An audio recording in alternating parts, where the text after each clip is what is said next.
Psychology कहती है जब किसी को बहुत ज़्यादा मिस करते हो तो ज़रूरी नहीं है कि आपको उस इंसान की ज़रूरत हो। कभी कभी आपको उस इंसान के साथ वाली फीलिंग्स की आदत हो जाती है। लेकिन सच यह है कि किसी को मिस करना सिर्फ एक इमोशन नहीं होता, बल्कि एक साइकोलॉजिकल ट्रैप भी हो सकता है। हम किसी को मिस करते ही क्यों हैं?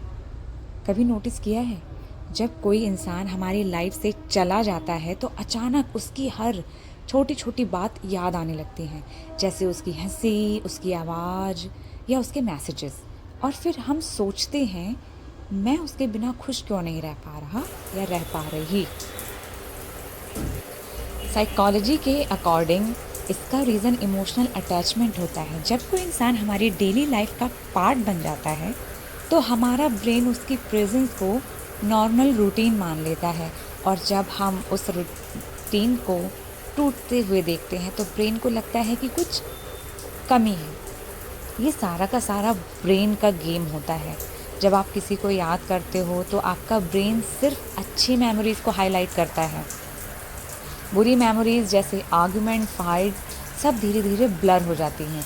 इसी वजह से हमें लगता है कि वो इंसान परफेक्ट था, लेकिन रियलिटी में कोई भी इंसान परफेक्ट नहीं होता। ये सिर्फ ब्रेन का इमोशनल फ़िल्टर होता है, जिससे साइकोलॉजी में साइकोलॉजिकल एडिक्शन कहते हैं। Emotional addiction.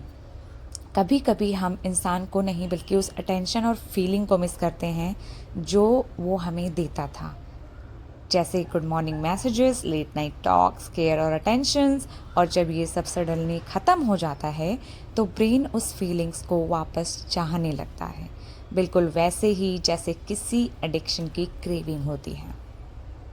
सबसे पेनफुल ट्रूथ ये है कि कभी कभी हम किसी इंसान को नहीं बल्कि अपने पास्ट वर्जन को भी मिस करते हैं। वो टाइम जब हम खुश थे, वो मोमेंट्स जब लाइफ सिंपल लगती थी, और इसलिए जब भी वो इंसान याद आता है तो एक्चुअली हम अपनी पुरानी लाइफ को याद कर रहे होते हैं। इसलिए अगर आप किसी को बहुत मिस कर रहे हो तो एक बात याद रखना, कभी कभी इंसान को छोड़ देना ही अपने आप को वापस पाने का इकलौता तरीका होता है। क्योंकि हर इंसान जो अपनी लाइफ में आता है वो रहने के लिए नहीं, कभी कभी सिर्फ आपको कुछ सिखाने के लिए आता है।